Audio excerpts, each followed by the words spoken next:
ஒரு அழகான கிராமத்தில் ஒரு காளை மிகவும் அழகானது மற்றும் வலிமையானது. அந்த காளை தன்னுடைய சொந்த நிலத்தில் இரவும் பகலும் தொடர்ந்து அயராது உழைத்து வாழைத் தோட்டத்தை உருவாக்கியது.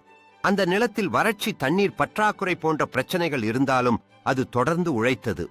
அதன் கடமை இயற்கையின் சக்தி மற்றும் நேர்மை மூலம் காளை நல்ல விளைச்சலை பெற்றது.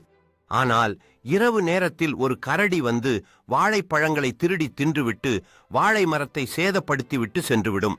தொடர்ந்து கரடி காளைக்கு தொந்தரவு கொடுத்து கொண்டே இருந்தது. அந்த காளை என்ன செய்வது என்று தெரியாமல் போலீசிடம் போய் சொன்னது. அன்று இரவே போலீசார் தந்திரமாக கூண்டை கொண்டு வந்து வாழைத் தோட்டத்தில் வைத்தனர். நினைத்தபடி கரடியும் கூண்டில் மாட்டிக்கொண்டது.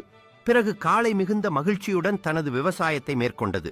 அந்த காளை தனது கடுமையான உழைப்பினால் அழகான வாழைப்பழங்களை பெற்று மகிழ்ச்சி அடைகிறது. அந்த காளை இப்போது மகிழ்ச்சியாக இருக்கிறது.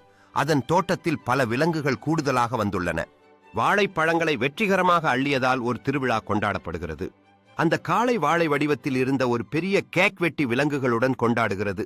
எல்லாம் மகிழ்ச்சியுடன் கேக்கை சாப்பிடுகிறார்கள். அந்த காளை அதன் நண்பர்களுடன் மிகவும் சந்தோஷமாக இருப்பது ஒரு பார்வை.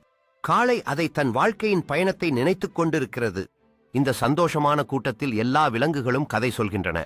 இரவில் நட்சத்திரங்களை பார்த்து இருக்கின்றன. அந்த நிலவேளைகளின் மன்னிக்கும் விசேஷத்தை உணர்வு.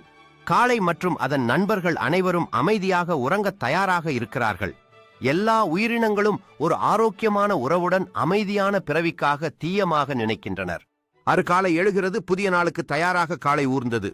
புதிய நாளின் துவக்கம் குறித்த மகிழ்ச்சி கொண்டு காளை வேலை செய்ய தயார்.